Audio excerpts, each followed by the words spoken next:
Israel फिलिस्तीन एक बार फिर आमने सामने है। दरअसल 7 अक्टूबर को हमास की ओर से इजराइल पर 5000 रॉकेट से हमला किया गया। इससे आक्रोश में आकर इजराइल ने भी युद्ध का ऐलान कर दिया है। मीडिया रिपोर्ट्स के अनुसार इजराइल पर हुआ यह हमला इस सदी का सबसे बड़ा हमला है। 7 अक्टूबर की सुबह गाजा पट्टी की ओर से इजराइल पर 30 मिनट तक लगातार 5000 रॉकेट से हमले किए गए, जिसके जवाब में इजराइल ने भी युद्ध की घोषणा कर दी है। इससे पहले अप्रैल 2023 में इजराइल ने गाजा पट्टी पर एयर स्ट्राइक की थी, जिसमें हमास के हथियार निर्माण केंद्र को निशाना बनाया गया था। अब सवाल यह है कि इन दोनों देशों का विवाद है क्या और यह विवाद कितना पुराना है। गाजा पट्टी को लेकर इजराइल इतना आक्रामक क्यों रहता है, हमास क्या है और यह कितना ताकतवर है। इन सभी सवालों का जवाब जानने के लिए बने रहिए हमारे साथ। बिना आपका समय गवाए चलिए वीडियो शुरू करते हैं।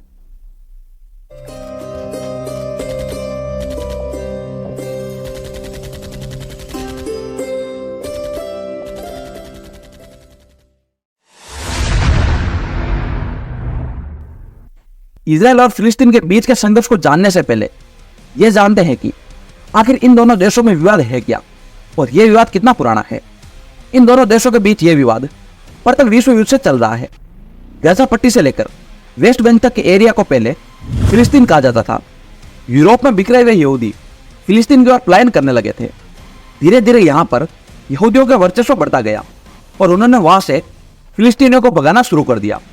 दूसरे विश्व युद्ध के दौरान हिटलर ने 42 लाख यहूदियों को गैस के चैम्बर में डालकर मार दिया था, जिसके बाद फिलिस्तीन से यहूदी भागने लगे। अब यहूदी वेस्ट बैंक और गाजा पट्टी के बीच में आ गए थे। अब यह मामला यूनाइटेड नेशन में गया और वहां पर यहूदियों के लिए एक अलग देश इजराइल की स्थापना का प्रस्ताव जारी हुआ। 1948 में इजराइल की स्थापना होने के महज 24 घंटे के अंदर ही अरब देशों ने इजराइल पर हमला कर दिया और 1 साल चली इस लड़ाई में अरब सेनाओं की करारी हार हुई। अब फिलिस्तीन 3 हिस्सों में बढ़ गया था, जिसे इजराइल, वेस्ट बैंक और गाजा पट्टी नाम दिया गया था। इसके अलावा यरूशलेम भी इन दोनों देशों के बीच विवाद की एक और वजह है। दरअसल यरूशलेम में स्थित अल-अक्सा मस्जिद इस्लाम के लिए एक पवित्र स्थल है, जबकि यहूदी भी इसे अपना सबसे पवित्र स्थल मानते हैं।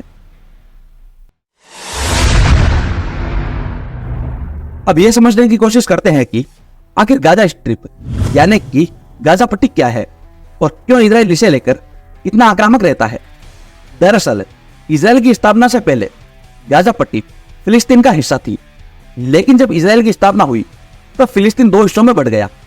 पहला था गाजा पट्टी और दूसरा था वेस्ट बैंक। वेस्ट बैंक पर तो सरकार का शासन है, लेकिन गाजा पट्टी पर हमास का शासन है, जिसे इजराइल एक आतंकवादी संगठन मानता है। हमास गाजा पट्टी से ही इजराइल पर हमला करता है, इसलिए गाजा और हमास को लेकर इजराइल इतना आक्रामक रहता है।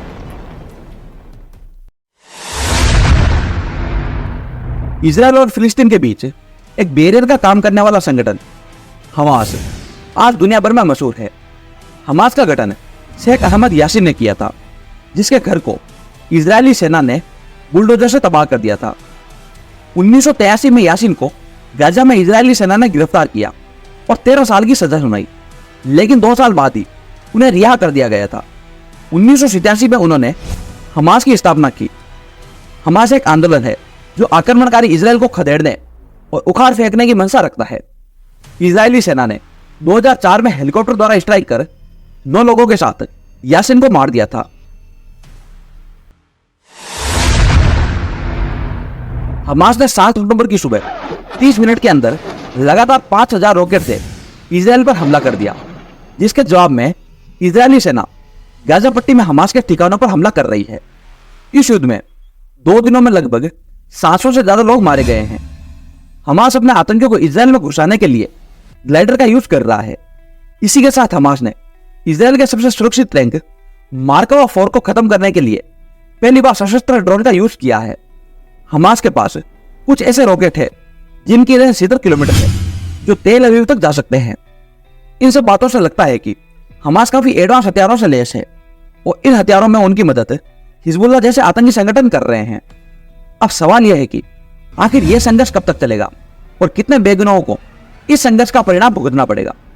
आपको क्या लगता है, क्या वाकई हमास यह जंग जीत पाएगा या इजराइल पहले की तरह इस बार भी हमास को घुटनों पर आने के लिए मजबूर कर देगा?